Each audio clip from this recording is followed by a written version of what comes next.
The number of typical approaches to treating cancers include chemotherapy, where you take noxious, toxic, poisonous substances that hopefully will not only treat or destroy the cancer cells, but will also spare the healthy cells. And there's a particular science to chemotherapy. We talked about this at the beginning of class, and again, in the textbooks that you've been reading, the timing of chemotherapy is very important. Rhythms matter. There are also radiation treatments. There are also surgical interventions to cut away the cancerous growth and malignant neoplasms that we spoke about earlier. There are a number of alternative and complementary health practices that have been emerging throughout the world, and as well, some people would argue, throughout the millennium. But we are now revisiting with modern science some of the newer ways. We call them newer, but in some ways they're refined. And Dr. Gorter's institutes have been instrumental in refining some of the best, most effective cancer treatments that we have to date. He's teaching at UC San Francisco and a number of other world-class universities, has been lecturing around the world, has a number of fabulous Robert Gorter institutes or healing centers. What would you describe them as or call them? Hospitals. And we have the privilege and the honor of having the opportunity to hear about the latest in some of the work. So with no further ado, I would like to turn you over into the hands of Dr. Robert Gorter. And let's give him a round of applause. We should start, and there looks like 2 or 3 people are still missing, but anyway. So yeah, I have a funny accent. I'm originally from Holland, from Amsterdam, but I'm here at UCSF as an associate professor since 1986, and we offer a class off and on also in anthroposophic health studies here at San Francisco State. So and there's also Rick and Eric Pepper and I. We know each other already for even before you were born, and so I will say something about a very new development, and I really want to express and to emphasize that it's not alternative in the sense that it would be outside of academic research and medicine. So what I would like to walk you through is a couple of new developments which actually came forth, and it's a spring of AIDS research. I was one of the first doctors here at the university to take care of AIDS patients, those days still at San Francisco General Hospitals or Ward 86. And much of what we could study and discover on HIV and how it causes AIDS comes also from our program here at UCSF. Now, one of the interesting phenomena was that anybody who was HIV positive, not having an AIDS diagnosis, but just HIV positive, had somewhere between 6 and 8 times more a chance to develop cancer. So out of more and more understanding how HIV essentially ruins the immune system, the more was understood what the immune system does anyway. And also what the immune system does to fight cancer. And that's what I will start with today. I will tell you about that and how we can now actively intervene with remarkable results. And at the very end I'll also write down a website where you can see endless video interviews of patients who are really dying, who are now for years in complete remission, so they are cured by a method and a concept which I will now discuss with you. And I will talk about hyperthermia, I will talk about the mistletoe, and a few other things which are considered maybe unusual in the United States, but are most commonly applied in the European Union. So, you can always say, well, there are 500 million people living in the European Union, and they cannot, 500 million people cannot all be wrong. So anyway, so now I would sort of say statistically that this part of you, statistically, will get cancer. And this part statistically will not. Because how many Americans get cancer in a lifetime? You know, how many people will get cancer and about 80% will die from it? 50%, or 48, 50%. Sure, in 2 years it's 50%. 50% of all Americans or Europeans, they will develop cancer at some time in their life. Yeah? So, a couple of years ago still, heart disease, heart and blood vessel disease was the most commonly illness diagnosed which led to death. But because of changes in lifestyle or so, that has so significantly decreased. But now cancer is #1 cause of death in the United States. And again, statistically, 50% of all of you, so essentially here, this part of the class, will get cancer. So therefore, I think it's important to know and have a better understanding about cancer, but also what you can maybe do as prevention, or if it hits you, what you can do as therapy, more than, that's what he said, like chemotherapy and radiation. So, but again, 50% of all Americans will get in their lifetime a cancer diagnosis. And about, now statistically, is about 78% of them will die. Yeah? So I'm sure anybody will know somebody in the family or a neighbor who has cancer, who died from cancer. Of course, you can't avoid it. 50% or 1 out of 2 will have it, or will at some time get it. So, now, who of you thinks he or she is very healthy? Okay, yes. Okay, now if I would take 1 tablespoon of blood from you out of your arm, I could detect, without knowing you, thousands of cancer cells in your bloodstream. And that is the first thing I want to discuss with you. Each of us, your whole life, since you are, even before you were born, but for sure once you sort of grow up, each of us, we make per day hundreds and thousands of cancer cells. And they occur first of all through mutations. You know what mutations are? When a cell divides, splits up in 2, then there is a period where all the chromosomes and the genes are doubled, are copied, and then they are pulled apart. And then, because if I have here 1 cell, how many chromosomes does a human cell have?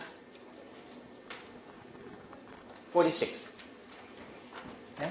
Now, if I get now 2 cells, and the cell divides, and I get 2, they must, of course, each be equal. And also have, again, 46 chromosomes, so 23 pairs. Yeah? But they must also be identical, ideally. Now, it can happen that when, in this period, before there is a division, we have then suddenly 92 chromosomes, which are then pulled apart, and then I have 46 in each again. And now, is it so that in the copying process, something can be wrong, something gets copied wrong, and then I have a change in the genetic makeup, and that is called a mutation. Yeah? And we make mutations all the time. Because how many new cells do we make per day, just in your bone marrow? What do you know? How many new cells do you make per 24 hours? Just in your bone marrow. So red blood cells, white blood cells, platelets. Well, about 1 billion, I think so. Yeah, so it's a tremendous cell division, multiplication, just in your bone marrow. Now we don't talk about your skin and the mucosa and so. Liver. So, and that's maybe 1 out of those hundreds of millions or 1 billion cells per day, that in the copying process something goes wrong once is obvious. Yeah? And then we get a mutation. Now often cells, when they mutate, then they are less viable and they often die. But they can also turn into a malignant cell, into a cancer cell.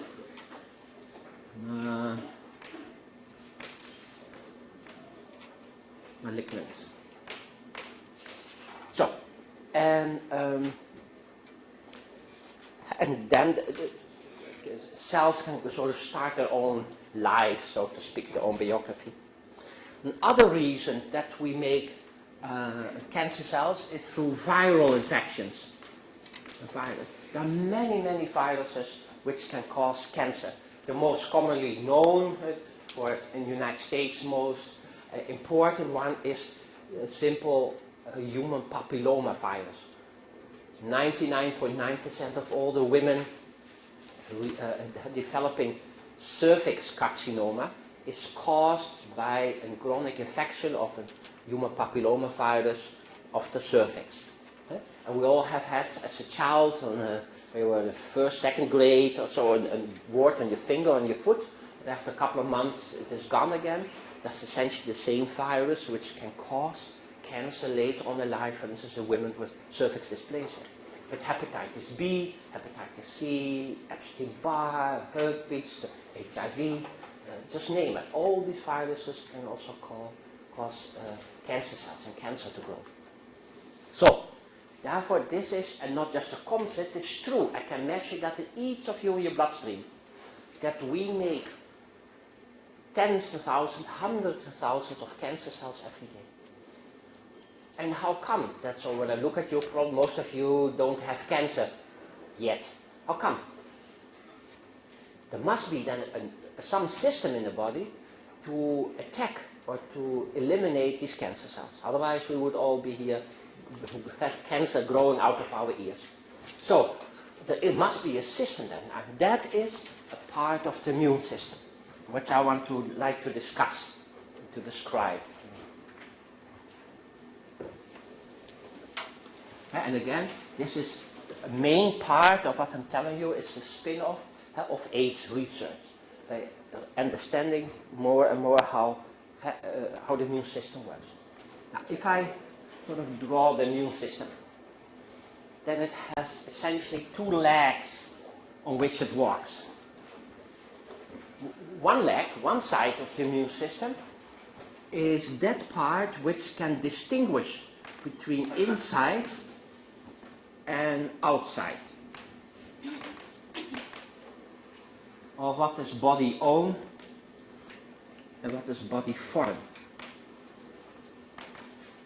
Because anything which is foreign to me, which is not body own, which enters us, which enters the organism, think of a virus or a parasite, a bacteria, can essentially lead to the death of the organism. So it's very important that especially this part of the immune system is very alert, very active, there where we are in contact with the outside world, where body foreign starts. And anything, again, which will penetrate or tries to penetrate us is directly seen, recognized by this part of the immune system. And if something does really enter us, think of chickenpox, right? And we get sick, we have symptoms, but this part of the immune system makes very quickly antibodies, and these antibodies give a lifelong, essentially, a lifelong immunity.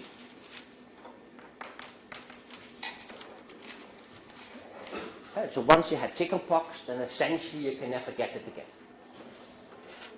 So, now, this is, as also in cancer patients, very much well functioning. That's why many cancer patients say, I'm so healthy and I took care of my diet and so, and never sick, never missed a day. Those are usually people, when they get cancer, that's what they say. Because this part of the immune system works well. Of course, everybody has a day, sore throat or a headache because of a viral infection, flu virus or so, but they quickly make antibodies and essentially they can quickly neutralize. This part of the immune system, that is very new also in evolution. I know here in the United States, so I have to say whatever your worldview is, but when you look in animals, you look at lower animals like amphibians or reptiles or even birds, they don't have this part of the immune system yet. Only mammals and human beings have this part of the immune system. And this part of the immune system can distinguish between good and bad, good and evil, good and bad.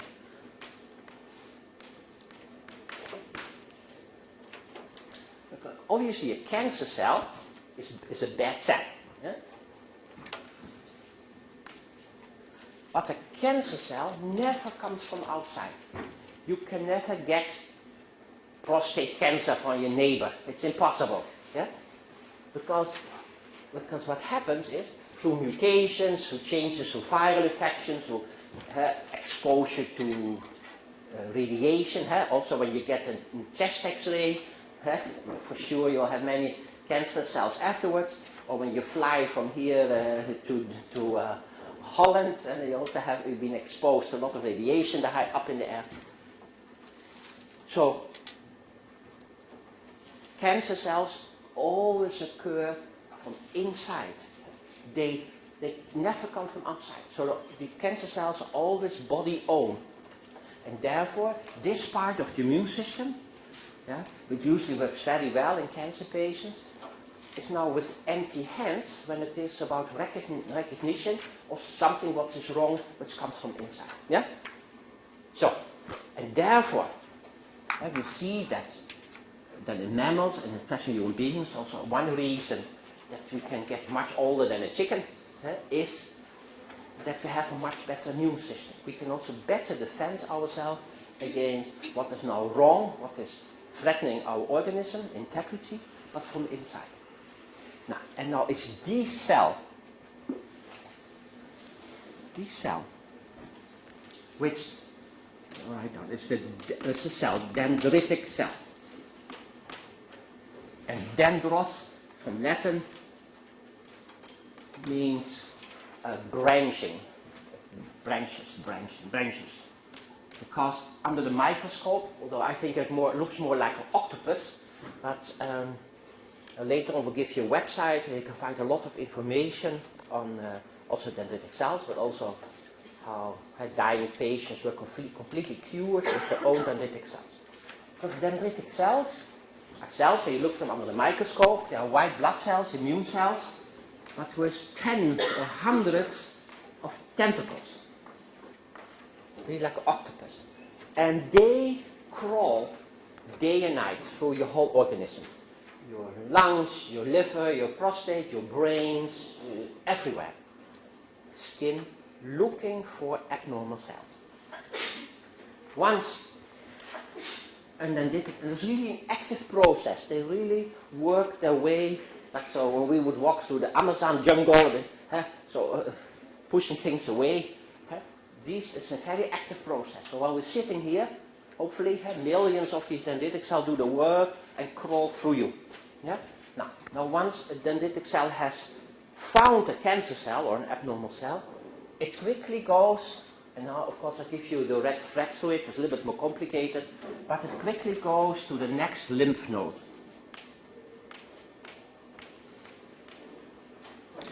And you can compare a lymph node with a military base. With a lot of, hopefully, a lot of well-trained, fit, going to the gym, Marines. So the lymph node is filled with, when you're healthy, well-trained soldiers, and we call them natural killer cells. Natural killer cells. They're really like soldiers to kill, waiting in the lymph node until they're told there's an enemy and how the enemy looks like and the enemy should be killed. So now one dendritic cell enters now the lymph node, and there is one dendritic cell now can inform simultaneously plus minus 5,000 natural killer cells about a cell which must be killed. And that is by cell-to-cell contact. So the dendritic cell will also make quickly more tentacles and also stretch them, because now there is Harvey. Yeah? And by putting his tentacles, his little hands, so to speak, on killer cells, only then the information is transferred to the killer cell about the characteristics of a cell which must be killed. It takes about 2 hours, 2 to 3 hours. Then, so the dendritic cell withdraws, and then as a little army, all these killer cells now leave the lymph node, leave the military base, and search and kill each cell for which they have been instructed. Okay? And if this works well, we cannot get clinically cancer, but subclinically, so we all have cancer. So there's always at least to be a steady state that those cancer cells which are made every day, that they are early enough recognized by the dendritic cells and then killed by this immune process which has been initiated by the dendritic cell. And that is and again, if it works, then the cancer cell is killed usually in about 24 hours. Okay, you can also the nice videos, not from our group, but nice videos from a cancer cell being attacked by 10, 12 killer cells. And what killer cells do, they sort of puncture the membrane of a cancer cell, and they also inject enzymes which quickly disintegrate a cancer cell. And they do a couple of things. So usually within then 2-3 hours after the beginning of the attack, the cancer cell is completely fallen apart and actually then has died. So what is now very important, and a shift also in the paradigm in current medicine, is because what is the paradigm so far? What happens? You're diagnosed with breast cancer. What happens then? I'm sure you know what happens then. Huh? Yeah, no. Okay, well, I'll tell you. So a woman has now breast cancer. Now, first of all, they take the breast away, let's say mastectomy. The breast is taken away. Why? Yeah, because that's the cancer, bad cells. We take them out, and and if the surgeon says, I can't, thereby I cut everything away, I can't find any cancer cell, then usually what does the woman get to hear? Congratulations, but after that sentence, you should come back every 3 months and we'll check you. Yeah? Because, and that is of course what any medical student also learns and then sees, even with surgery, if I take the breast away with the little cancer in there, a year later, this woman can still be full with metastases in bone and lung and everywhere. So, and now, because we know that abnormal cells are actually only a sign that the immune system is no longer functioning well. Because if a woman is 44 and develops breast cancer, that means her immune system has been functioning well for 42 years, suppressing and killing cancer cells. So, yes, but the idea is, of what is usually done after mastectomy, women get then radiation. Radiation, usually 6 weeks, daily radiation. With the idea that if there are still some cancer cells here left, that I will kill them. And now it is interesting that more and more data which are then analyzed is that women who are routinely radiated after the mastectomy, that in the area where they have been radiated, it takes a little bit longer before cancer reoccurs there than women are not radiated. But women are radiated live less long than women are not radiated. And of course that's what you would like to do, also to live as long as possible. So there's this whole shift also, in like countries like Holland and Germany, women are told, well, we would always recommend routine radiation, but we're not sure anymore, which of course is difficult for the patient. If the doctor doesn't know, then how you should know as a patient. But believe me, there are many things doctors don't know. So anyway, so the radiation is so an issue. Plus, radiation is by itself carcinogenic. Radiation causes cancer again. That's why when you radiate, remember when anybody who ever had a chest X-ray? Oh, no, you're completely dead alone. Everybody disappears. Why? Nobody wants to be exposed to what you are exposed to, because it causes cancer again. So, and when you have then a CT scan, there's still a whole other issue. So radiation, but the idea is that if I radiate and I kill cancer cells with the radiation, a new recurrence will be delayed. Yeah, but also radiation is never a cure. You can only sort of hit hard, but they're not only cancer cells, but all cells in that area. And yeah, with some luck, you can buy time. That is maybe possible. So, and then of course you have chemotherapy. Now, I just want to say something briefly about, and we go back to the dendritic cell, about the chemotherapy. That you understand the principle.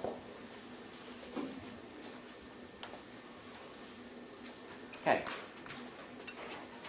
So if I have here a cell, 46 chromosomes, and the cell is going to divide and turn it to two cells, and each of them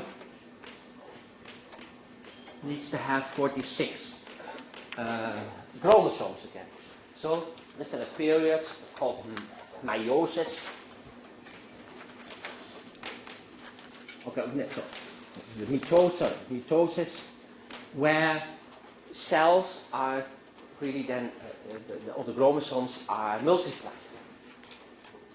Now, if I just write it in principle, if I have here, so in DNA, so loop as part of a gene, then there's always a double helix, double spiral. And these two, it looks really like a railway track. They are interlinked with these bridges. Always sulfur plays an important role. So, now if the process starts to copy all the genes in the chromosomes, then there are enzymes and they open this up. So then I get like the principle of a zipper. So if I have here a zipper, so here's the zipper closed, and then here, through enzymes, the zipper is open. You understand the principle? Now, I now have other enzymes, and they copy everything what is here. Yeah? And so then I have, let's say, then I have everything again, but as a copy. Yeah? And then when the copying process is done, so the zipper is closed again. Yeah? Now, and what does radiation, especially also chemotherapy, it builds in, or it makes impossible that at certain locations, this part is copied. So then I have a zipper where one or two of these, tooth, I forgot, the little things in the zipper, they are wrong, and therefore you can't close the zipper. It gets stuck. That is the principle of chemotherapy, that in the period that the chromosome and the genes are copied, something goes wrong, and then the whole process is stopped, and then the cell dies. That is the principle of chemotherapy. But in the most aggressive tumors, most aggressive form of cancer, maybe at any given moment, maybe maximum 20% of all cells are in division, are multiplying, only 20%. So in the best possible circumstances, when you apply chemotherapy, which is then also supposed effective, I can only kill at best about 20%. So that's why with chemotherapy I have to repeat it several times. And every time I kill 20% of something, but never 100%. There's only one tumor, maybe an exception. But all others, I can only kill parts, so to speak. And therefore, there's also always something is left. And by most forms of chemotherapy, you must stop after 6 to 8 cycles because of the toxicity. And the heart muscle will then be too weakened, or other side effects which might put the life at risk. So, therefore, also chemotherapy is not much of an option unless you see it as buying time. But again, it is focused on a cancer cell. So, now, if we apply chemotherapy, where do we have most of the side effects? Well, there, where we have a lot of cell division in our body, like in the bone marrow. In the bone marrow, there's an explosion of new cell formation all the time. So there, the chemotherapy will hit hard in the bone marrow. And in the skin and the mucosa, because the mucosa is renewed roughly every 7 days. So there's a tremendous also cell turnover and cell division just in the whole mucosa of the mouth and the stomach and the intestinal tract. So, but in brain, there's little cell division, and therefore most forms of chemotherapy do not have much toxicity directly to the brain, because there is practically no cell division, or to the bone itself. So, now, and what is the reason why was up to recently the whole cancer therapy so directed towards the cancer cell? And that goes back, I think that's also important to know. There was one person, there's Rudolf, German guy, Rudolf Virchow. And he was a professor in Berlin at the Charité, and he wrote a book in 1842, not that long ago, and it's called Cell Pathology. And that's very important to just have also an historic sort of consciousness, so to speak. Because Rudolf Virchow, he was a pathologist, and he spent his whole life looking through microscopes. And he essentially said the following: it's obvious when somebody has cancer, and they take that out, and I look on a microscope, I see abnormal cells, and describe them well, and they grow fast, and so they destroy. So he said, well, to get rid of those cells is then a logic attempt to cure somebody with cancer. So, and so up to recently, the whole approach in oncology was still get rid of that bad cell. Yeah? In the hope then with that you would cure.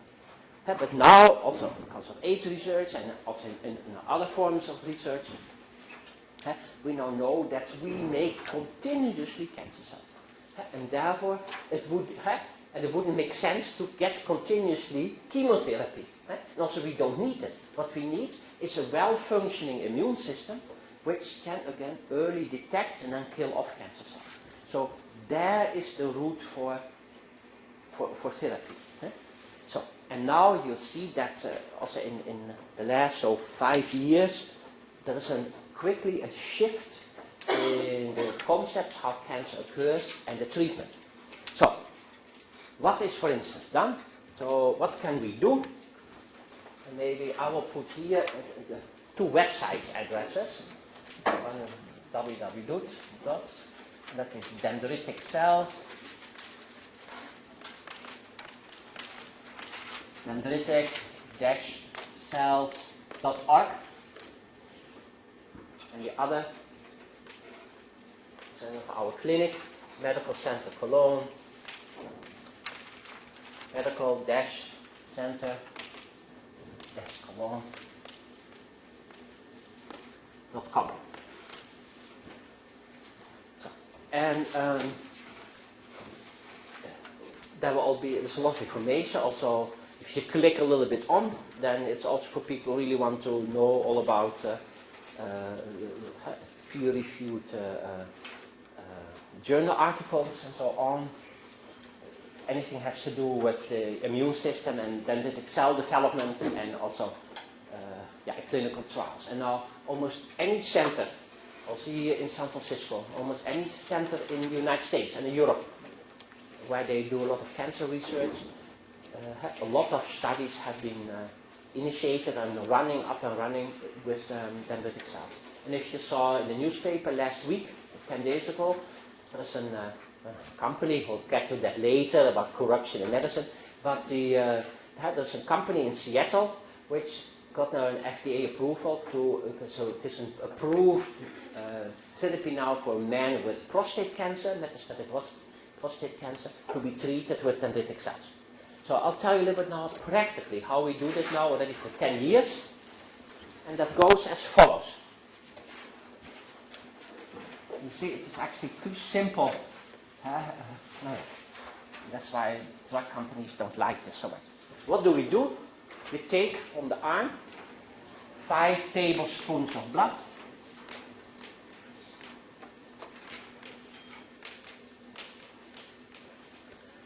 And then we isolate from this blood, monocytes. Now, monocytes are white blood cells, simple white blood cells, so that are still very undifferentiated. They're practically still stem cells. Now, that's a whole other issue. We already work for a long time with stem cells, but never from an embryo. I've never killed in my life an embryo. We can take bone marrow from any person and isolate essentially your own embryonic stem cells from your own bone marrow, multiply them, and then also have a significant improvement almost any disease. But these typical stem cells can make new heart muscle, new liver, new pancreas, new skin, just name it, new brain. These monocytes can't do that anymore, but they can still, within the immune system, turn into practically any immune competent cell. Also a dendritic cell. And that is what we do. We take from patients a simple blood draw, a little easier than a simple blood draw, and we isolate the monocytes, and then in our laboratory, that takes 7 days, we can make a whole new generation, very fit, ready for the disco, dendritic cells. I usually have somewhere between 5 and 10 million, sometimes many more, very fit, strong dendritic cells. And those are applied as a simple injection to the patient. Now it is autologous, 100% patient's own cells. You can say they leave the body as little kids from the kindergarten and they come back as people with a PhD from the university, but they're still the same cells, the same cells. So we have turned them into highly specialized cells. So, and that is extremely well tolerated. No side effects, no toxicity, no allergic reactions, nothing. But we call this a vaccination, and that is important. So now, finally, also I'm glad it is now generally accepted in the world, but we postpone to use the word vaccination with dendritic cells. And I would like to explain it. It is a characteristic from the immune system, that if I want to teach the immune system something new, but it remembers lifelong, or when I want to improve an immune function, but also lifelong, I must repeat a lesson a couple of times. Think you sit for your driver's license, you have to review, so put in your mind 3-4 times all the rules for the traffic rules, and then you remember. The same is for the immune system. Think of childhood diseases. If you vaccinate against childhood diseases, the child gets the same injection, usually 6 times repeated. At the beginning every month, after 3 months, half a year once more. And only if I would give all these 6 injections to a little infant all at once, there would for sure be a immune reaction. The child would have a stiff arm and have some fever and so. But for 99% sure, there will not be a lifelong immunity. It has to be repeated. And that is also with dendritic cells. If I give it once, there's often also an immune response, but it is still, let's say, too weak or too short to have a significant clinical effect. I have to repeat it a couple of times. And therefore, we also call this a vaccination. Vaccination with dendritic cells. That is in the official terminology. To emphasize that you have to repeat it a couple of times. So, what we do then also in Cologne, 6 times, once a month.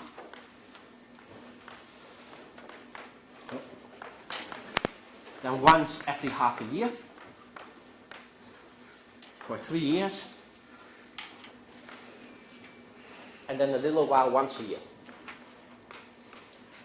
So we have, and if you also look, especially on the first website, there's an endless row of patients, interviews at their home, and then also in our clinic, or in Ibiza, and they tell the story. And they were all patients who usually did everything, the chemo, the radiation, the operations, the this and that, and then, or it never worked, or it didn't work anymore, so we were always the last hope. And we have hundreds, if not thousands, of people who are already for years in complete remission. Yeah? And again, without any toxicity, without any side effects or risks. Yeah? So now, any questions about this before we go on to fever? Another hot topic in the United States. Yeah. Comorbidity. If you have HIV and you have other parts of the immune system that are weakened, whereas this will work in activate the natural killer cells, like natural killer cells, or other T cell or B cell, other immune cells. It is so, there is now studies going over, a study at the University of Barcelona in Spain, but also we have good clinical experience with people with far advanced HIV infection who had really a turnaround also when we gave them their own dendritic cells, but made from monocytes.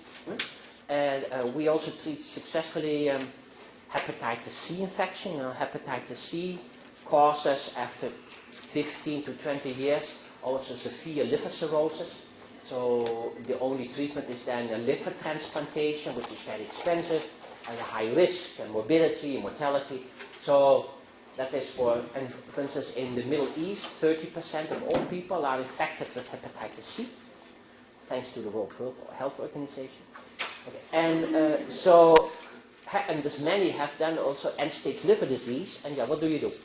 So we have treated many people on a waiting list for a liver transplant who are now not only off the waiting list, they have back a normal liver, but then we combine dendritic cells for to maintain the infection, and we apply 2 times their own stem cells to make a really new liver.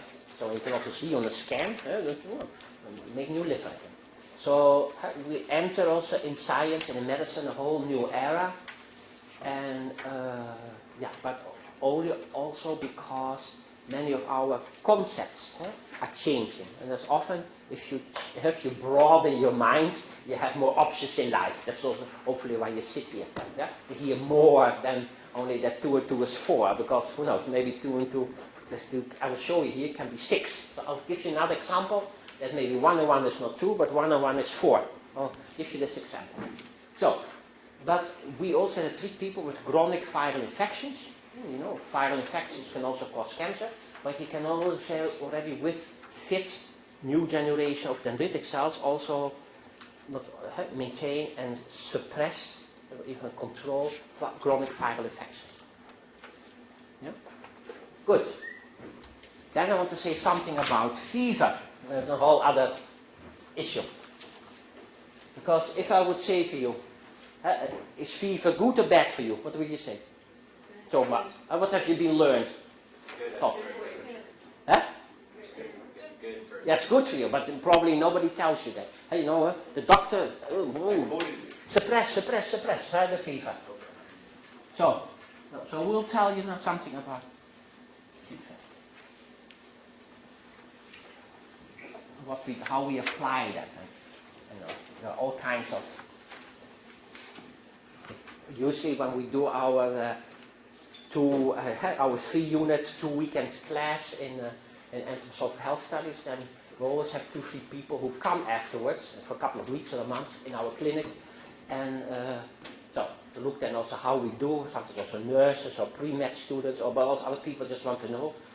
And, so that is not always possible. Now it is a little bit practical. So that's a little bit of theory. Oh no, I do like the rest of the world. I think in a metric system. But what is 37? That is 98.6, something like that. Yeah, something like that. Okay. And I forgot a little bit again.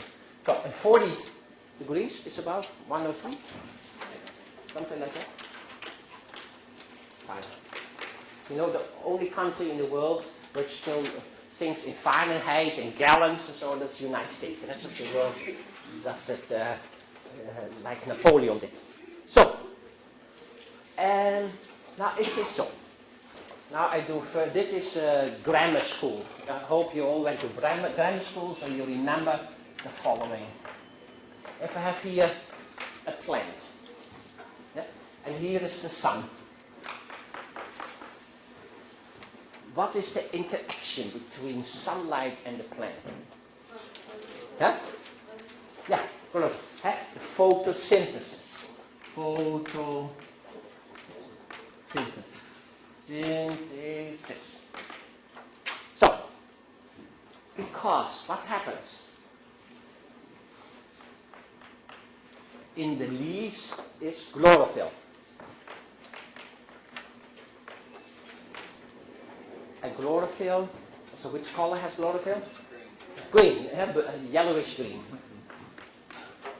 I'll say that on purpose. Okay, and then under influence from ultraviolet light, sunlight, plus carbon dioxide out of the atmosphere and water out of the soil, the plant makes complex carbohydrates. Yeah? And then you have your complex carbohydrates. So, what do we do? Okay, so what if you would eat only whole wheat spaghetti and only apples and carrots and things like that? How much sugar will you get for 24 hours? So, what do you think? How much, if you really eat healthy and go to health food store and so, and never touch sugar, never drink soft drinks, how much sugar will you get? All about a pound of sugar. Because if I eat my whole wheat flour tortilla, or my spaghetti, or my apple, or my carrot, it's all complex carbohydrates. Huh? And they are broken down in your body, in your gut, into glucose. Except what is too harsh, the fibers, and you put them up. So, but a major part of your apple ends up, also in this organic apple, ends up as sugar in your bloodstream.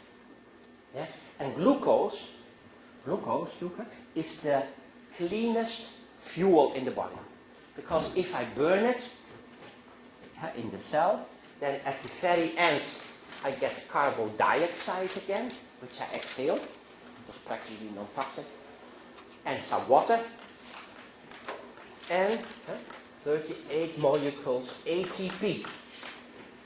These are tiny little batteries with a phosphor atom, and there's a lot of energy stored in a little molecule like this. And these molecules, this ATP, is everywhere. But it comes free, it is set free by breaking down glucose. Yeah? But this energy is the same energy which the plant stored from the energy out of sunlight. Yeah? So in a cell, what is actually set free is sunlight. Yeah? If you think about it, then it helps you to better understand physiology. Okay. Now, a cancer cell. Now, you must believe me for a moment. A cancer cell is very degenerated, also has an abnormal also form. That's why you can recognize it right away under a microscope. It has an abnormal metabolism, and it cannot completely break down glucose. It gets stuck, so 2 steps earlier, in lactic acid.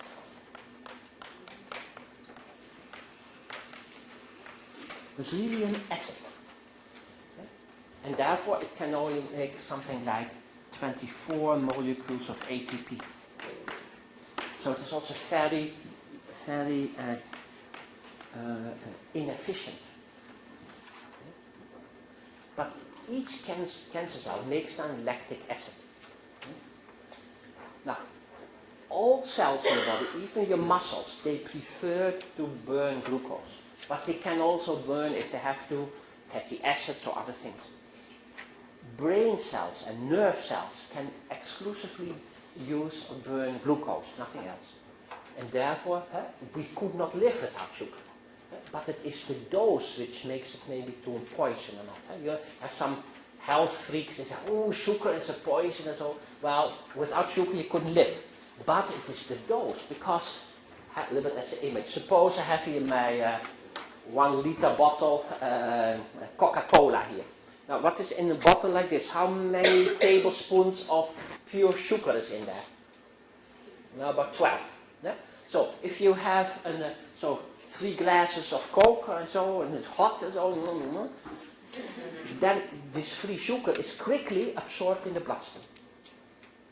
And then what happens with your blood sugar? Your blood sugar goes up, and then your pancreas says, oh, too much sugar. So it makes more insulin, and then it goes down. But your pancreas doesn't know whether this bottle of Coca-Cola is finished or not, or the second one, or now maybe a bar chocolate is coming after this. Yeah? So the pancreas makes so much insulin till we start to get too little sugar in the bloodstream. And that's often when you start craving, now I want my chocolate bar. Yeah? And then you get this yo-yo effect. Now, and this yo-yo effect, that is on the long run very bad for you, for your immune system, for blood vessels, almost anything. And if it happens once, your body can handle, don't worry. But it is all the time, this yo-yo effect with sugar level in your bloodstream. And then, when you have this all the time, then sugar becomes a poison. Yeah? So, now, what happens now when my body temperature goes up? And now I have a cancer cell, which make lactic acid. When in normal body, when my body temperature goes up to about 103, the metabolism doubles, or practically doubles. Yeah. That's all. If you have a few days high fever, you lose a few of your love handles because you burn more. Yeah? But the cancer, but there's no problem. A healthy cell, healthy organism can handle that for weeks, no problem. Only you will make then more carbon dioxide, yeah? Because you burn more. A cancer cell, which must also double its metabolism, because a biochemical process, it will increase its lactic acid production almost 4 times. So a cancer cell will produce a lot of lactic acid.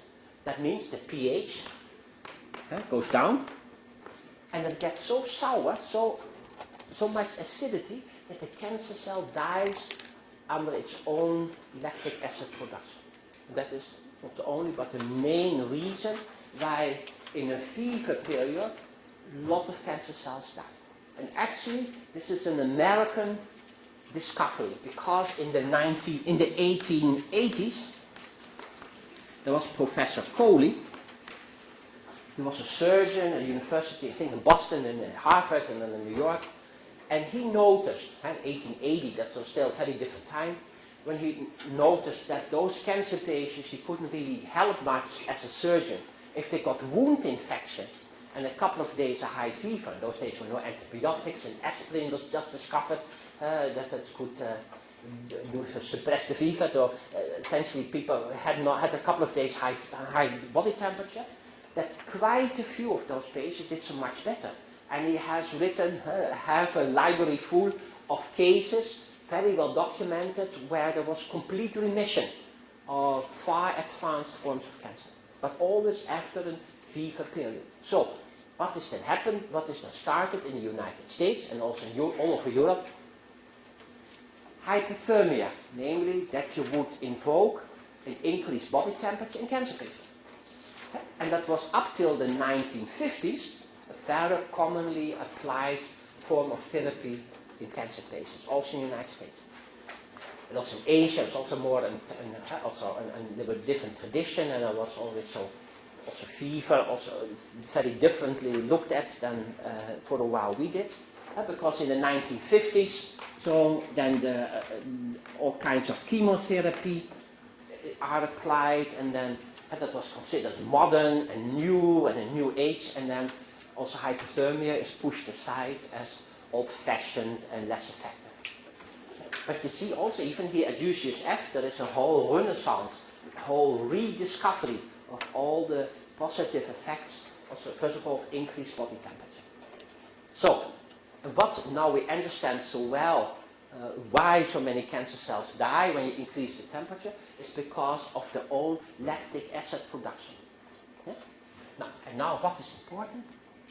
So by 38.5, so that will be something like 101, something like that. The immune system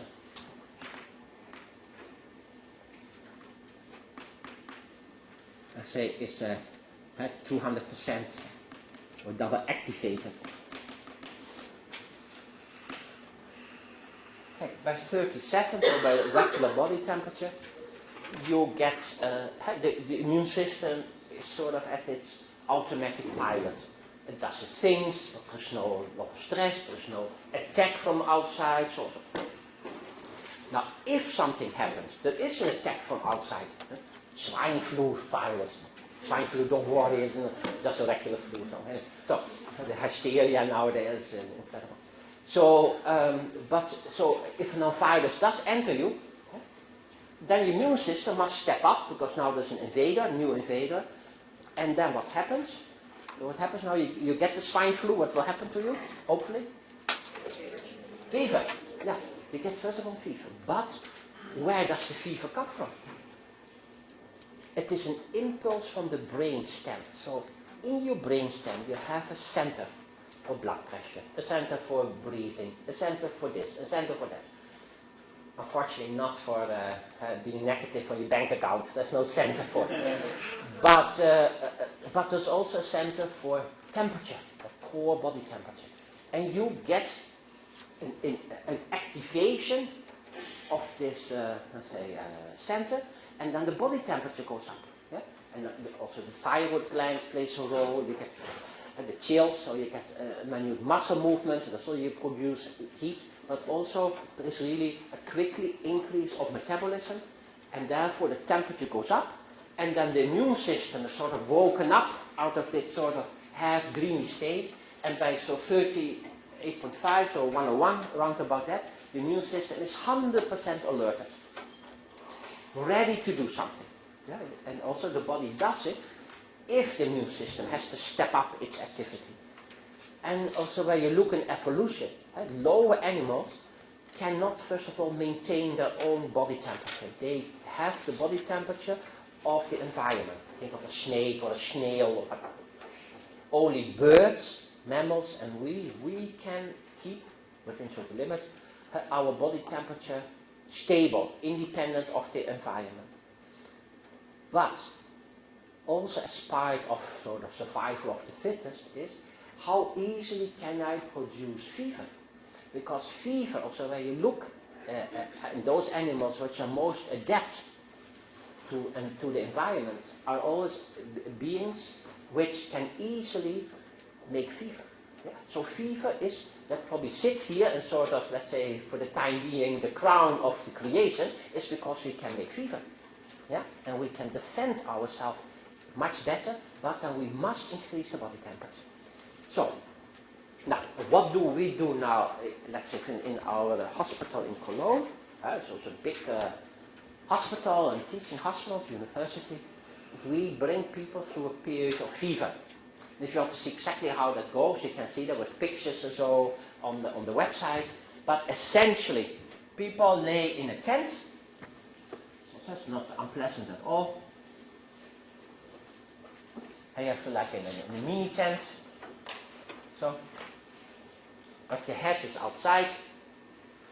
And in the roof of the tent are infrared lamps, and they give a special kind of infrared which is quickly absorbed by the bloodstream through the skin, and then in the principle of the water in the central heating system at home, if you maybe come from the East Coast, that when the water circulates, then you bring the heat through all the different rooms, and so it's also on the body. So we apply infrared to the bloodstream in and under the skin, and the blood flows through the body, and then you get very nicely an increase of the core body temperature.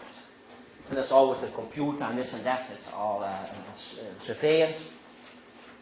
Now, as soon as we are around 38.5 and get above, then not only is the immune system very much in an activated state, but also more and more cancer cells die. Plus, if we do this, and after we have cooled down the patient again, and took his or her shower, brushed the teeth and so, then still the immune system is for another 24 hours in this activated state before it slowly sort of slips back into its automatic pilot state. Now, and what we like to do is that after somebody has a shower, taking a shower and so, we apply the dendritic cells as a simple vaccination, but in the skin for a special reason. And then these dendritic cells enter an organism, come back home, but now everybody is like jumping from happiness and to do something. So to say the dendritic cells enter, then come back and come home, but find now an immune system eager to do something. And I think when you look in the world literature, that have very interesting results, and quite a few people do clearly better, but there is never so far complete remission. And we have it in the hundreds, because I think that is our public secret, that we combine it with some form of fever. Now, let me say one more thing.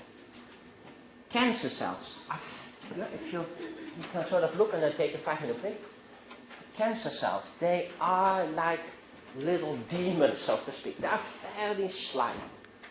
They have also all kinds of escape mechanisms. They can make themselves less visible for the immune system, also for dendritic cells. But what happens if cancer cells also are increased in temperature, they're forced to make more and more lactic acid, they can more so suffocate, and then they will put all their energy only in surviving. So they drop one by one their escape mechanisms. And therefore, every cancer cell, when it comes to around 38.5 and above, it more and more drops, it must drop its escape mechanisms. And then the immune system can also see these cells better. So that when they drop the pants, so to speak, then they can be better seen by the immune system.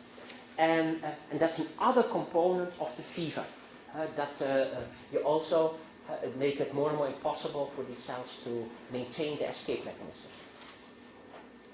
So, and let me say one escape mechanism is also very well studied. And that's why we treat also people with Newcastle Disease Virus. So, in mammals and in humans, we have the most complex, most developed organism, and part of the interaction with cells in the body, there are about 120 are now known, are called cytokines. Cytokines. and interleukins. And leukin from leukocyte, leukos is white, so how various immune cells and cells in the body communicate. They communicate, they don't have mobile phones, it communicates through excreting very locally all kinds of little hormones, cell hormones. Now, and one of the escape mechanisms of many cancer cells is that they, interferon, there is one is interferon, what all cells make in the bodies of mammals and humans, in cancer cells suppresses significantly, maybe not to zero, but it can maybe suppress for 95% the intracellular production of interferon. And by doing so, they become invisible for the immune system. So, and now, what do you see? For instance, birds, they cannot make yet, they are more primitive than we are, or less super as we are. And they cannot make interferon. So you can say cancer cells become bird-like. They become like a bird, yeah? Because they act as if they are bird cells. They don't make practically no interferon. And now there is a virus that is called Newcastle Disease Virus.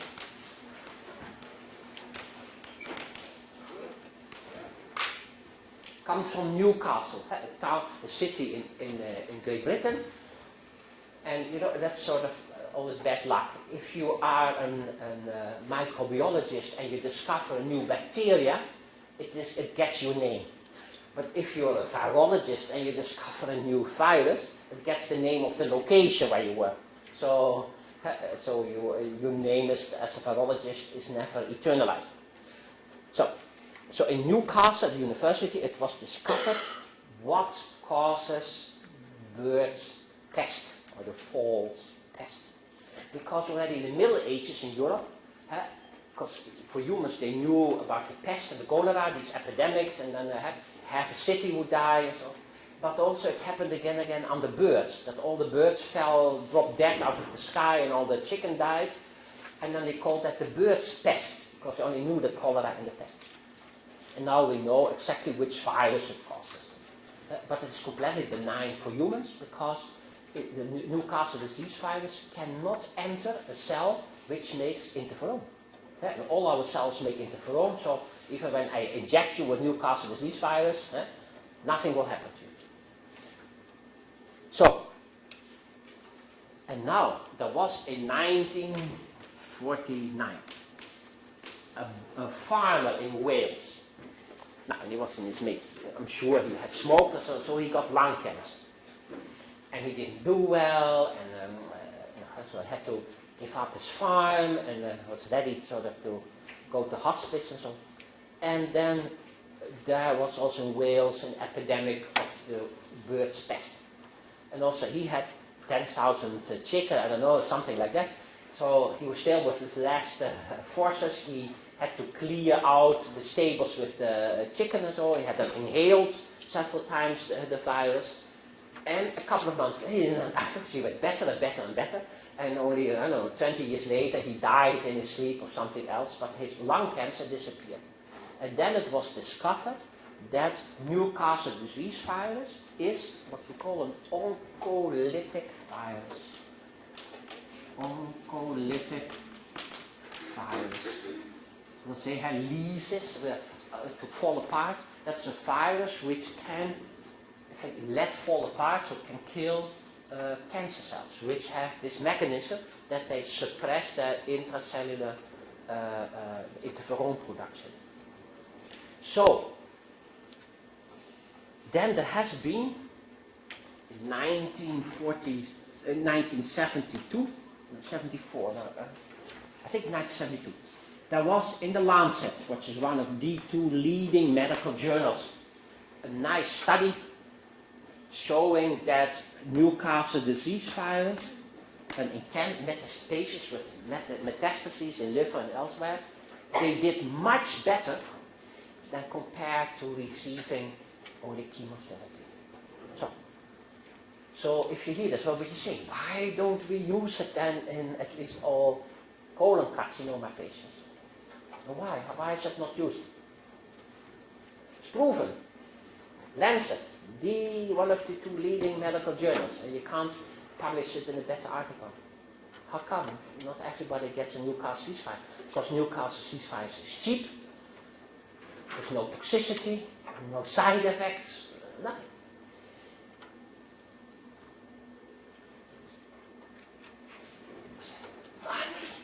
So, because this is the other issue, then we take a little break. 85%. Probably clinical research, probably 100%. But overall, 85% of all cancer research and development for new medications is paid by whom? By Obama? Nee, pharmaceutical industry. Because we always say Obama will fix it, but this for sure he can't fix it. So it's the pharma industry, yeah? So that in our society, also now with the financial crash, there are 2 areas in our economy, they always do well. Which 2 are those? There's oil companies and pharmaceutical industry. They always do well. So I wonder how come, yeah? But not so that they have $10 more or less, and it's always in the billions. So it is very expensive to develop a new medication. So a drug company will only do that if they hope they can get a patent. If you have a patent nowadays, or the World Trade Organization, you have 25 years a monopoly on what you charge for your product. So for instance, Avastin,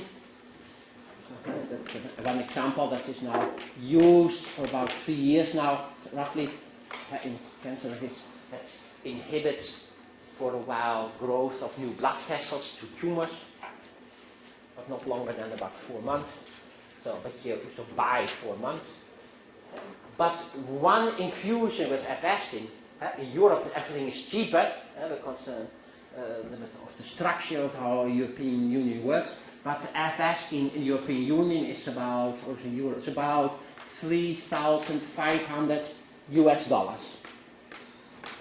In the United States, it's about $6,000.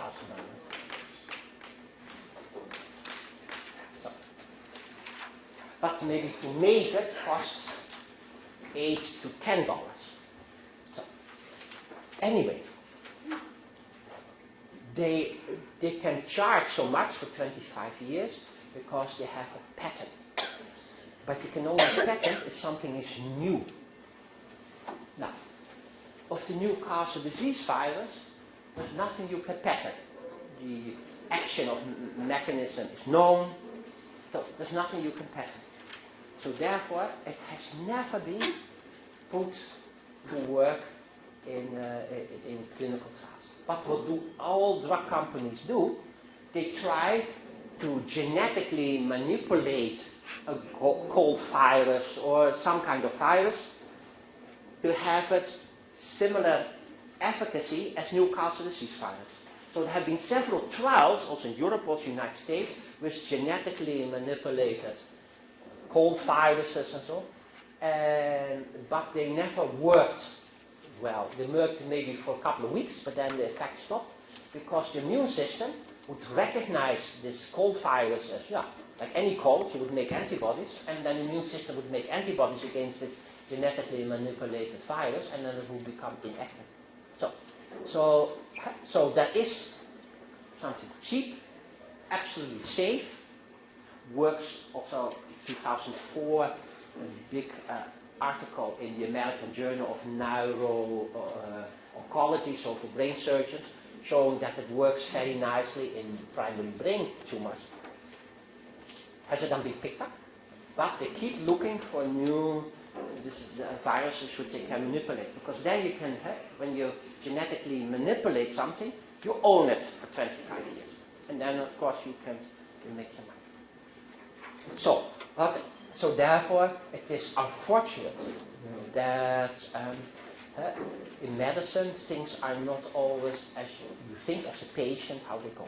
And it is also unfortunately a big business, a big industry. So I want to say it's okay to take a 5-minute break, and then I have maybe 2 more things to say about, in addition, how the shift is from looking at cancer in a more complete way, and therefore other forms of therapy. Yeah, so we take 5 minutes break, and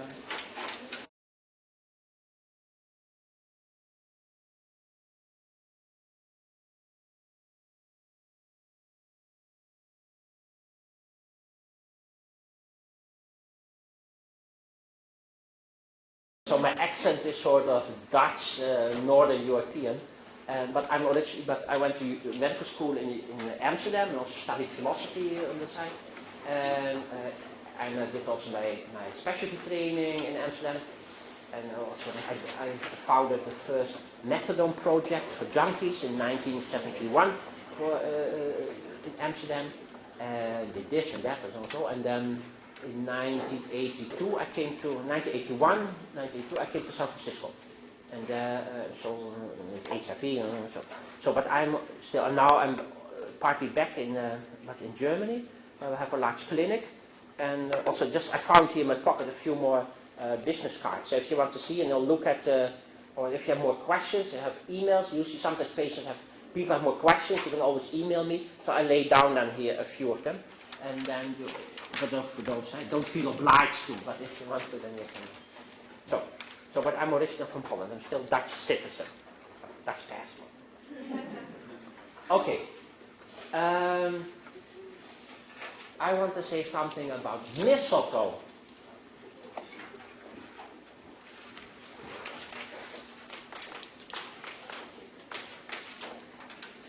The Latin name is Fiscum album. Why album? Album in Latin means white, because there are several species of the mistletoe, but only the 2 mistletoes, one growing mainly in Europe, but also partly in the United States, they have white berries. They can be used for a medication. And the Fiscum gloratum, gloratum is colored, they're brownish, reddish, they are Southeast Asia. But with the Fiscum album is most studied. Now, you know the mistletoe, or some of you maybe read the Asterix or so on the mistletoe. But the mistletoe is probably one, at least in the Western world, one of the medicinal plants the longest used. The history that it was used goes back probably 5,000 years. And why was it used? Also in Europe for cattle, first of all. If a cow, for instance, didn't get babies, then it was fed with the leaves of the mistletoe. And then, maybe not all the time, but again and again, then such a cow would still get pregnant. So it was very much used for fertility problems. And that's why now we're all Christians, and we're not all, but anyway, we live in a Christian society. And with Christmas, you can kiss anybody under the mistletoe. And that's still a faint echo. So, the beginning of many problems usually in life. And, well, I've been told, I don't know. And so that is an echo of fertility rites. So, when Christianity comes to Europe and other parts of the world, it incorporates local traditions, so, which they can handle. And then, so the mistletoe, the reason you can kiss under mistletoe with Christmas is because it is an echo of fertility rites a long time ago. Now, mistletoe is used more than 70% of all cancer patients in Central Europe, Germany, Switzerland, Austria, parts of Holland, or Czech Republic, get mistletoe. So it is the most commonly prescribed anti-cancer medication. 70%, so it's paid for any healthcare system. And as maybe also can say here, why am I so interested also in treating cancer patients, because now, about 6 weeks ago, 37 years ago, I had cancer myself. And when I was diagnosed, it was too late, and I had metastases in my belly and in my thorax and everywhere they could look. And so then, of course, I knew, they want me to do chemotherapy. I said, no, I'll try another way. So I have done refused chemotherapy, refused radiation. Surgery was not an option. And I thought, well, I must do something about my immune system. So that I'm standing here and already, as far as I know, 36 years without cancer, is probably because I went my own way. But one of the things I did, I started to use then also mistletoe. And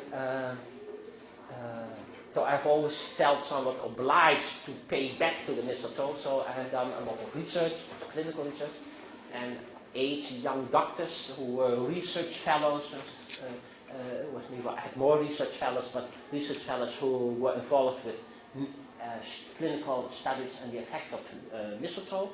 They all got their PhDs to work with me in Berlin and in other parts of Germany and Switzerland. And we could show many, many beneficial effects of mistletoe, really so that it could be a PhD work, publications. Because what does mistletoe do? It does many things, but one thing that's very important, it improves significantly natural killer cell function. Because for a while we checked hundreds of cancer patients, and they, maybe with 1% exception, but 99% of all cancer patients have a decreased natural killer cell function. So it's not only that the dendritic cells don't work, if they need reading glasses all the time, but the killer cells don't fight. As if there would be a lymph node in Holland, then all these Marines would drink beer and smoke cannabis and so on, and then if they had to leave the barracks, then they wouldn't do it. So mistletoe gives, but it takes 5 months. But the mistletoe gives practically all cancer patients significant improvement of natural killer cell. So the aggressivity increases. And there are large cohort studies in Europe where they really followed 6,000 women with breast cancer and 2,000 with prostate and 3,000 others, so things like that. And which cancer you take, there's a benefit. But patients have taken it 5 months or longer. Exactly what we found in our research, that they have significant improvement. It is not done in one day. You need to continue that for a couple of months. That looks like 5 months and more. So, and of course, when you remember about vaccination, that you have sometimes repeat a lesson a couple of times before the immune system really knows. Yeah. How is the mistletoe taken? Sorry? How is it given? Oh yeah, okay. Oh yeah, that's it. It only works as an injectable. So patients do that twice a week. Sub-Q with a little insulin syringe. So all my patients and anybody in the world does it. So now, right now, today, I think in Germany, probably about 3 million people have injected themselves today with mistletoe. Yeah? And then everybody does themselves. I only had once an old grandma, she was 84, and she couldn't really see so well the little needle in the ampule and so on. But it's so simple that a diabetic patient does 5, 6, 7 times a day. You will do them twice a week. And because we know exactly the different components of mistletoe, and those components which have the significant effect on the immune system, but especially had this second leg here to recognize what's good and bad, that are glycoproteins, so sugar, protein, glycoprotein links, molecules, that seem rather large, so 120 to 180 kilodalton. So if I would swallow them as drops or so, they will be digested in the stomach. And therefore you must bypass the gastrointestinal tract. And that's not only by injecting. And, and that's so funny, what is then considered, let's say, unusual, or quackery in the United States, is the most commonly used medication in Europe, European Union. And it's not, it's not Mars, the European Union. Medical care is maybe better than the United States. Yeah? Is the injections of mistletoe even available in the States? It is available, but it can only be on a doctor's prescription, which doctor in the United States is willing to do so, but there are a few also in the Bay Area. And, but fairly officially it is then listed as a homeopathic remedy, but it's not homeopathic, it's really a couple of milligrams or so is in there, but it is officially listed. Your little trick, it's part of the American pharmacopoeia, homeopathic pharmacopoeia. And the mistletoe, does it have any other qualities Yeah. besides cancers? So can other patients? Yeah, of course, this is the thing. Well, we didn't talk about prophylaxis, but if it's true that half of you will get cancer, is there a way maybe to diminish that risk? Yeah? And of course the answer is yes. Yeah? We know if you smoke, you quit smoking, you improve your chances not to get cancer. But and nutrition, lifestyle issues, but also mistletoe. So also a lot of people in Europe, because there are certain ways you can see. Okay, let me say, who of you, when you go to bed at night, has sort of cold feet? Okay, all of those whose hand put up their hand, and those who say, well, not me, but they're so used to it that they don't know better. But all who raise their hands, you are already at increased risk to get cancer. Why?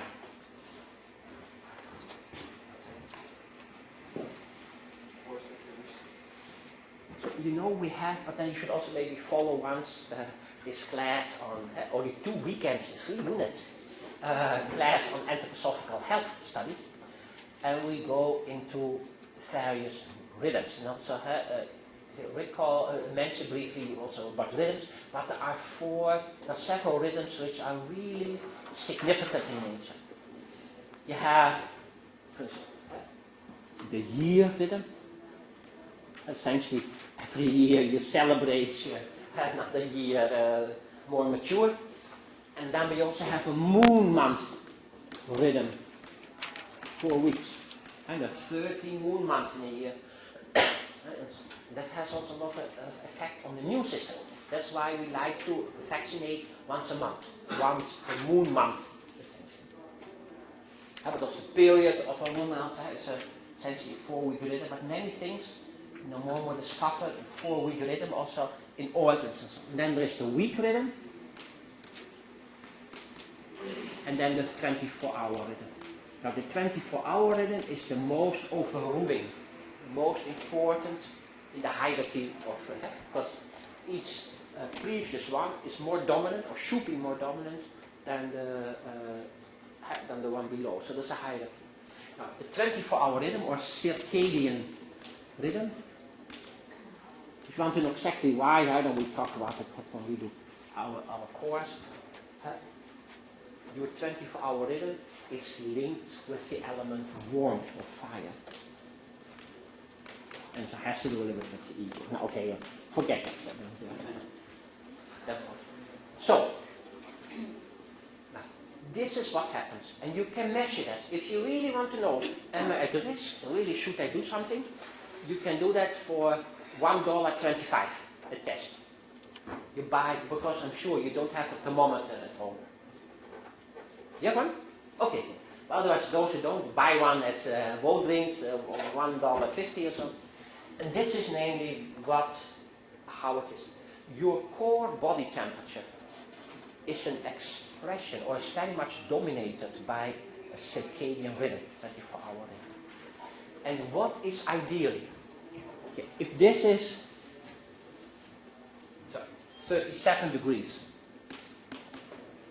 then if you're very healthy, when you wake up in the morning, so around 6 o'clock, 6:30, your core body temperature is the lowest, and is so roughly 36.8. And by the end of the afternoon, so 5 to 6 o'clock, it should be 37.4. Also when you don't do much, sit on the swimming pool, read a book, whatever you, anyway, whatever you do, even though you do nothing, yeah? And then you can see there is almost like a sinus curve to it. If you have this, you can't get cancer. Or not soon. I don't know how it would be 50 years later, I don't know. If you would start smoking every day and drink your red wine because you have been told it's good for your heart. Other idea of thought in medicine. So, but what do all cancer patients have?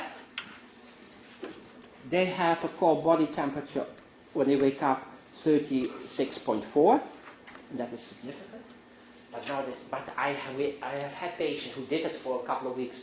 They said, I have 30, so 5.5 or so when I wake up. Yeah? But, and this is more important, there is no rhythm. And that is the most important part. Now, and what do you use? So, if you have this, you're in trouble. Even if your mammogram doesn't show much yet. Yeah? Because you know what is the problem? Why also so much ambivalency towards mammograms every 2 years or so? Because if you, on any CT scan or mammogram, if something is smaller than 2 or 3 millimeters, you can't see it. But if I have a little tumor, let's say of 3 millimeters, that is easily 50, 60, 70,000 cancer cells. So by the time you see something on a mammogram, it's often too late. So therefore you should have things earlier on when you can detect. Now, but here you can't make money with, yeah, only Walgreens with the thermometer, and you can measure your temperature. Yeah? But you have to do that also not for a long time, but for a couple of weeks. Yeah? But what is most important, do you have more or less a rhythm? Because when you have your period and you ovulate and there might be a little hiccup there, yeah, but essentially, but that's not fine, but there should be a rhythm. Now, and what do you see when we give mistletoe? There's also, we looked at that, also other groups extensively. You can also predict of people who do very well with mistletoe. Because this is what you start with, and usually after about 3 months, you see that this circadian rhythm starts to return. And if we see this, we always know those patients do well. Yeah? So therefore, and if you have easily cold hands, cold feet, and what I always teach my medical students or residents when they do the specialty training with us, I teach them because how many people don't always see cold above the kidney region? Can you put your hands in the back here? Just not too low. But, high up. Kidneys are really right under your diaphragm. So, but is it there? Okay, well, look on. So how many? I'm sure pretty much. Okay, I'm sure if I would put some of you, my hands on you, let me feel. Can I feel just a few hands? That we can do only nice. Can I feel your hands? I'll feel my hands. Feel it warm or cold? Warm, huh? Yeah, pretty cold. It's okay. Okay, that's good. Okay. Well, about 50-50 I get. How feel my hand? Huh? How does my hand feel? Warm or cold? Warm. Yeah, warm. Huh? You're warmer than yours, huh? Okay. Not good. I don't want to go for the whole class, but it's you can check things. So, and if you're very healthy and we say well incarnated, you're always warm. Yeah, and so and also unless you're very tired and a jet lag, so then maybe a little bit screwed up. That's not possible. And that's also important. And that is the role. Let me one more thing. Of the pineal gland.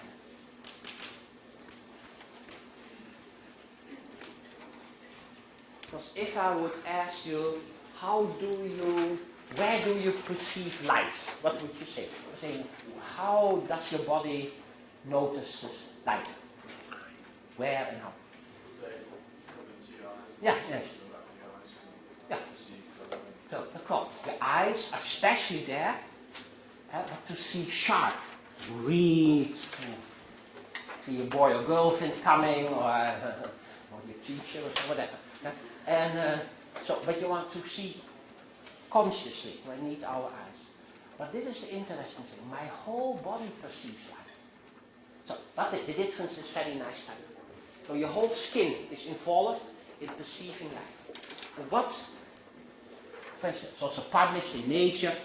What did they do? They took, 220 flight attendants and pilots who flew over several time zones. So also in the Lufthansa pilots, like what I do from Frankfurt to Los Angeles, San Francisco, is then 12 hours by plane, and then you have 9 hours time difference. So when you come here, you really are in the wrong time and the wrong rhythm still. And you can measure that with the melatonin production, because melatonin is made by your pineal gland, here in the midst of your brain, and that also dominates the time that you're awake and you're asleep.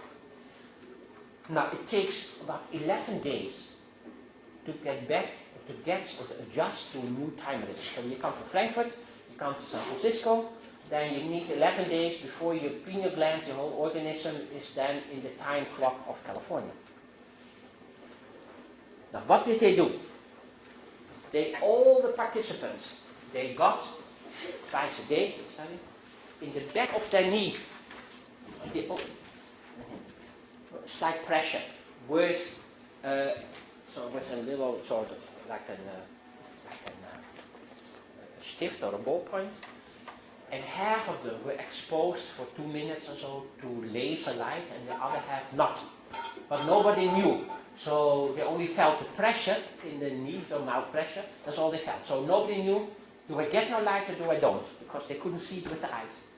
And those who got light, very small, it was half a square centimeter, light in the back of the knees, they were within 2.5 days in the rhythm new rhythm of California. So, and this is the thing, who of you sleeps in absolute darkness? I can hardly believe it, but anyway, I'm glad you tried and probably, yeah. Because when you live, you must live, I don't know, in Reno or in Nevada to be able to sleep completely in the darkness. Because the light, and so even National Geographic, a popular, for, like the music for the millions, that is then a journal for the millions, with nice pictures, I like to see it also. And they had a whole issue in September on that it never gets dark anymore where we live. Especially when you look in Europe. So in Western Europe, there's nothing, and you look on a satellite, there's one big Christmas tree, but also major parts of the United States, especially California. Even if you think in the dark, you are in a glare at least.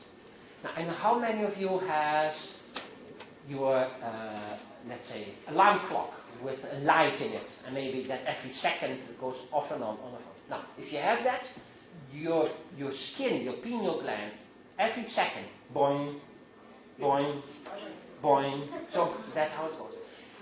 And this is very disturbing also for your 24-hour rhythm.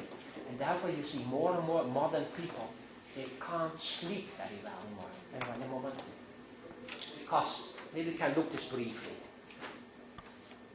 I can get cancer in my brain, in the tip of my nose, not my uterus, but in a uterus, in a prostate, in the muscle. Everywhere you can get cancer. There's one organ accepted. Can't get cancer. I guarantee you, your neighbor will never die from heart cancer. The heart will never get cancer. Have you ever heard somebody dying from heart cancer? Broken heart, but not heart cancer. Yeah? How come? What does the heart have? Big organ. Yeah? That it can't get cancer. It happens maybe once in a century, but actually it's maybe from nerve tissue, so there's a whole discussion. So you can say that it is so extremely rare, you can't find it in any textbook. Let's put it that way. So once in 100 years it happened once. So we can say practically you can't get cancer in your heart. Why? Now first, what does your heart do? It moves around. Don't say, when you say to me, it pumps, I get an attack. So it moves around blood. Yeah? Because heart is more than a pump. So the heart moves around. What nobody knows, how when you're a smart medical student, you read your books, that as an embryo, we have pretty much a well-functioning blood flow without a heart. The heart is made much later. Because then the rhythm comes, but otherwise it flows and so on. And we did very well, for quite a while, in the womb of my mother, without a heart. So, but eventually we get a heart, and the heart is a big muscle. Yeah, it's a big muscle. And what does the heart do? If you turn 72 years of age, and you are, let's say, 80 kilograms, so on average, so you have, let's say, about 3 gallons of blood in your body. How much does your heart quietly move around? How many gallons of blood? Roughly. It's about 8 million. Now a couple of tankers, so with blood, but your heart very quietly does. So that's a lot of it, a strong muscle. But what is the function of the heart? It's rhythmical. And that is the whole issue. If you look anywhere in nature, where there is little or no disease, there is rhythm. It is life cycles, but the various rhythms. I'm sure Ricky will tell you much about that, but a key to understanding life, but also to maybe intervene as a doctor or to improve, what else you can do yourself, is rhythm. Now, and what should you detect? The heart, it is stress and the systole, but then the relaxation, completely letting go, and the heart can fill itself with blood again. Stress, relaxation. Stress, relaxation. Because some people say, no stress, no stress. I imagine a life without stress would be horrible. Yeah? So the fact that we wake up every morning, or from a biochemical point of view, there is stress. We break down. It's the moment we wake up. We have stress hormones. Even if you're only watching comedies on television, you have stress. The fact that you're awake. Yeah? But there should follow an absolute relaxation. And that can only be if you're also in the absolute darkness. You can forget that if you live in the Bay Area, it's impossible. Yeah? But you can improve it. And if you have, sometimes in a hotel room, and there's in the ceiling this red little light from the fire system, warning system, and every 10 seconds there's a little white LED show for the second. But if you turn around, you don't see it. Your skin will see it. And then maybe some people sleep with the television on, or whatever. And if you watch television, how many times is the light switched off and on in the television? At least when there's an old-fashioned tube. Now it's a little bit better. About 50 times a second. Boom, boom, boom, boom, boom. You're bombarded with light flashes. So, if you look at it, so when we look at all these things, we can more understand that even when we think we're fast asleep, you're not as deep asleep as possible because you're bombarded with light impulses in various forms or in glares. Yeah? So that is for instance very important. Yeah, for sure. So kids have like night lights and stuff. Do you think it's worse for their health later on in life? Yeah. You should try and be in darkness as much as possible. I think even of our grandparents or great-grandparents, if they blew off the candle, it was dark. Yeah? You only had the Milky Way above you. Well, that's not okay. And so it is very difficult. Yeah? And then the sounds. Who can say you sleep absolute quiet room? Because sound also has an effect. But I don't want to go with light because that's best studied. Because you have done this melatonin production, and that is in the minute amount you can measure that, so you can objectify it as more than sound. You have a question?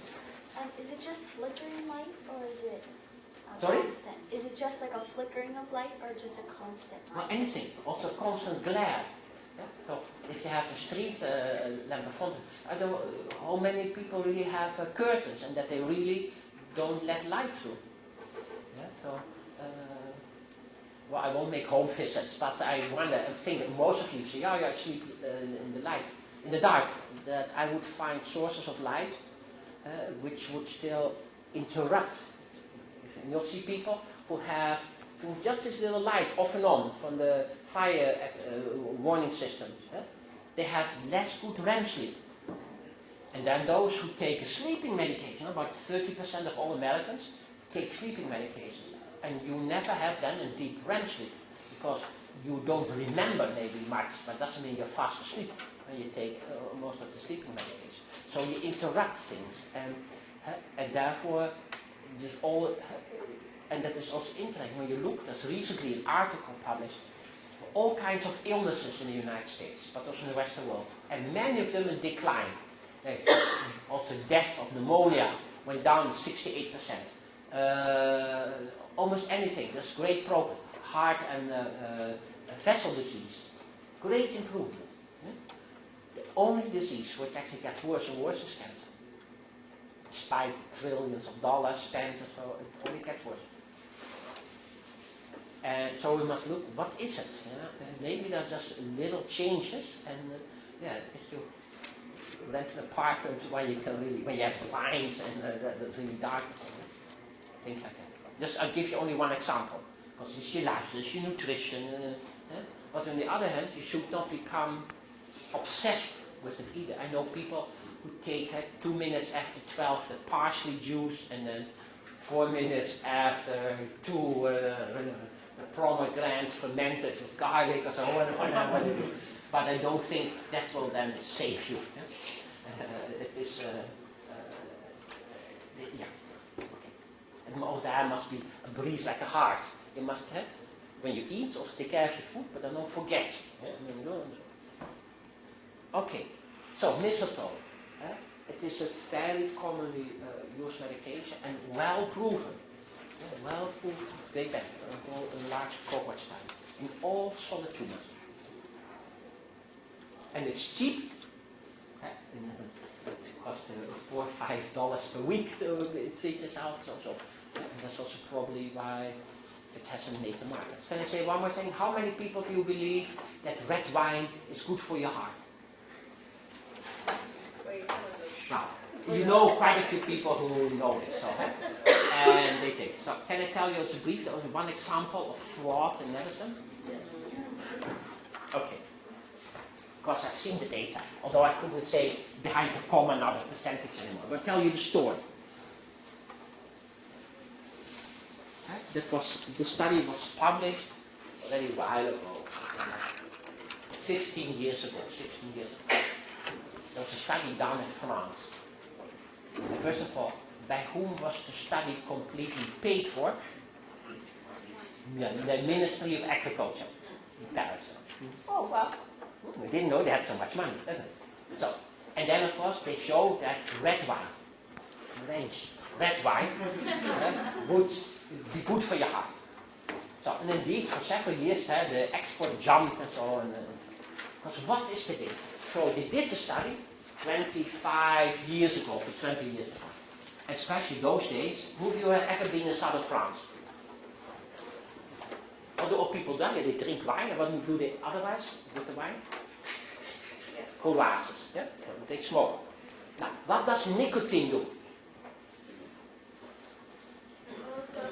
What does nicotine do? It constricts your blood vessels? Yeah, and it narrows, gives vasoconstriction.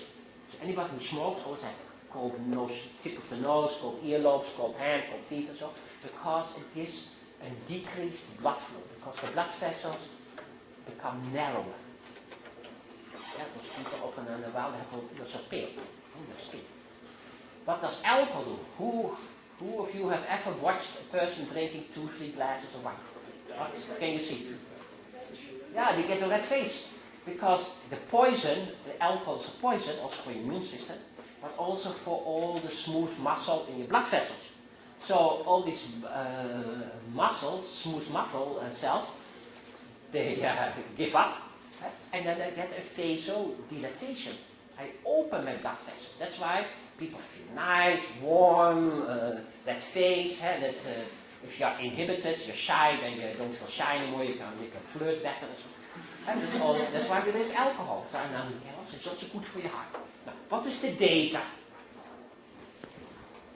If you smoke, plus you drink alcohol every day, yeah, but it can also be beer or vodka, so that doesn't necessarily have to be French wine. Then you get your first heart attack almost 3 years later. That's true. So, but what they didn't tell you, that when you smoke and drink alcohol, you have much more cancer, about, I don't know, 45% more cancer, than when you don't drink and don't smoke.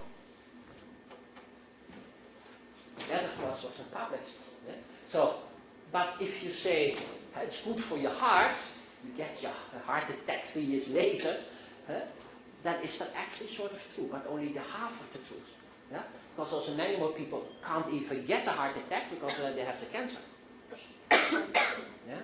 So, therefore, if people took smoking by itself, and what is it that causes cancer in smoking?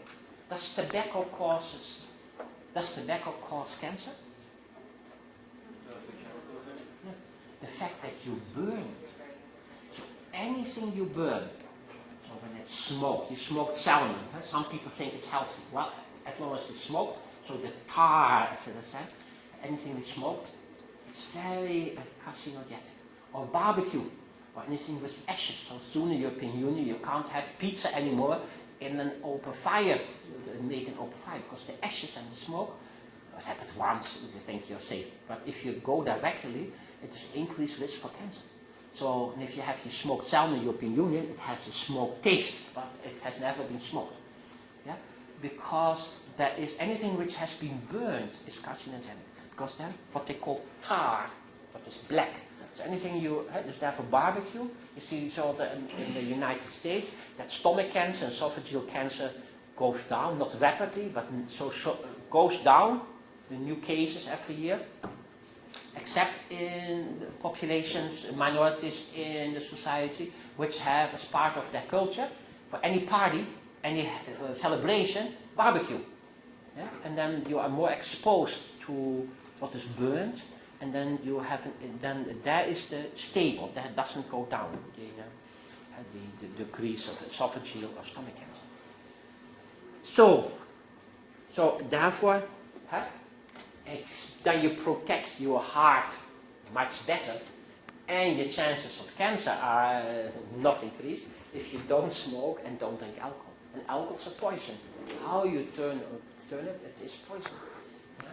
But what is red in the red wine are bioflavonoids, and they have like anything like broccoli and red beets and the carrots and anything which has color in the plant world have, if that's daily in your nutrition, has protective effects. You have less colon cancer, probably less cancer of everything, if you eat vegetarian, and especially all what has bright colors. So the carrots, the beets, the this, the berries, everything.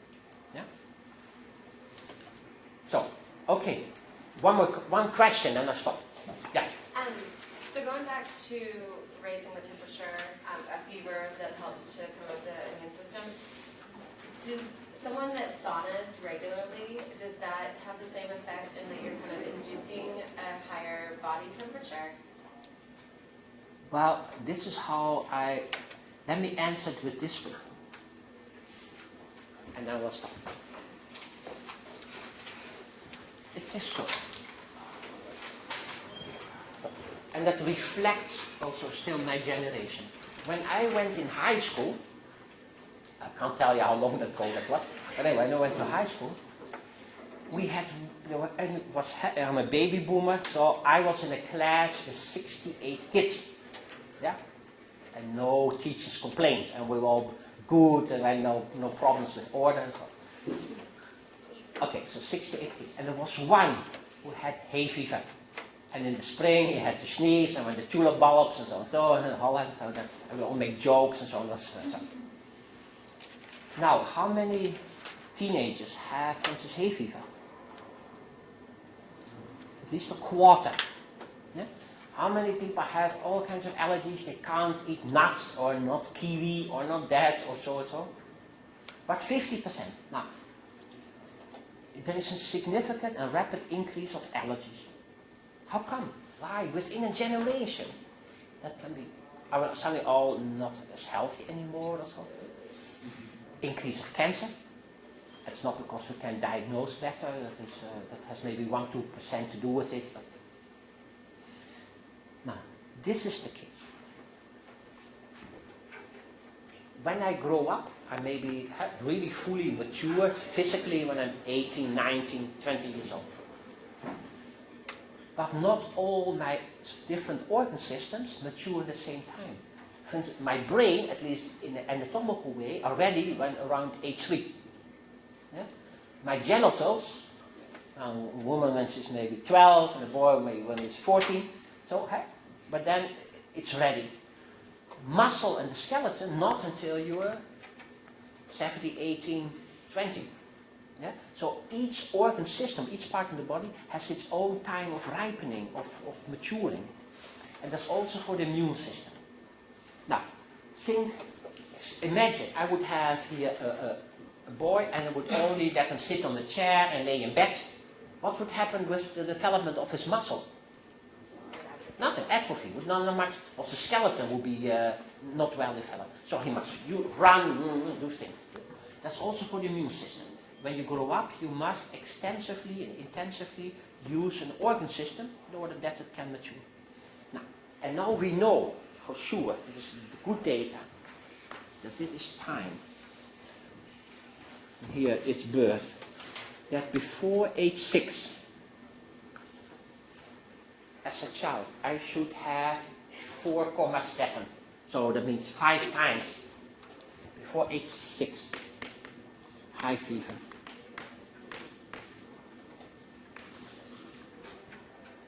Now, of course, it is in a retrospection, not always know exactly how high the fever was. So it was as a measure was taken where the parents or the child or the parents knew he was really sick, had a fever, had to be home, the doctor had to come, so and so. We had to go to the doctor. So that's when we really know that was a significant fever. Yeah? The child was really symptomatic. Because the immune system needs, like your muscles and like your eyes. If I cover your eyes, you get blind, yeah? Especially as a child. So you need to be extensively involved in something. And that is then, an expression is fever.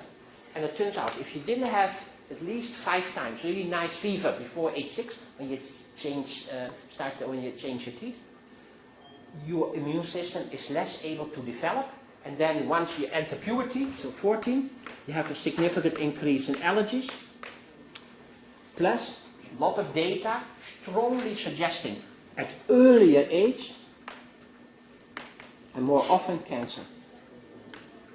When I was a medical student, I remember our professor Silusi showed us a woman with breast cancer, newly diagnosed, and she was 36 years old.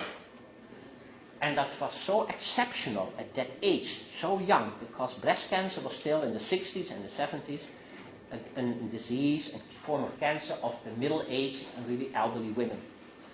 And this woman, she was 36, that it was 34, 36, and that was so bizarre that he showed her to us. Now, how many women when they're 32, 34, 36, they get the diagnosis. And it is not extremely uncommon anymore. So, now I'm not saying you should not vaccinate, but what do we do? What do have all childhood diseases in common? High fever, and with mumps as an exception, skin rashes. Measles, the chickenpox, this and all of them, they have skin eruptions. And now we know exactly why. Because what turns up red in your skin, like a rash, is an activation of dendritic cells. Because dendritic cells have also a cycle, a rhythm. They are a couple of months active, they crawl through your whole organ, all your organs looking for cancer cells, and then they need a little break. Then they go to the skin, then they withdraw all the tentacles, and they're like oval-shaped cells.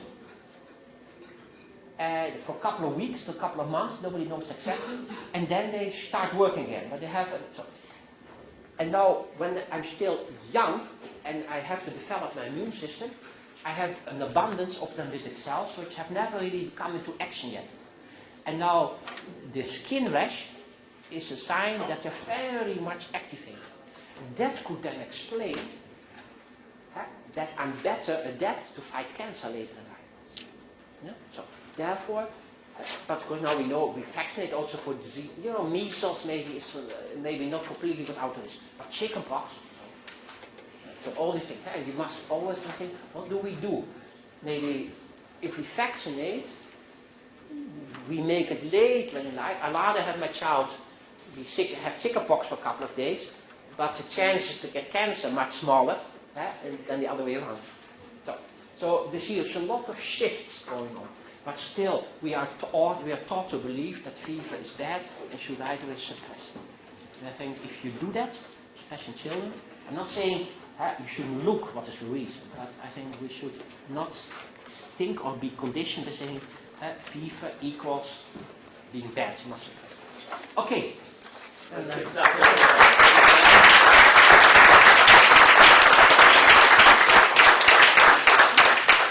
Please feel free to contact on the emails, and we're here for questions, but we're formally finished up for today.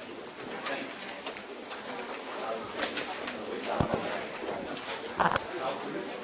Yeah, this one. Water the evaporates.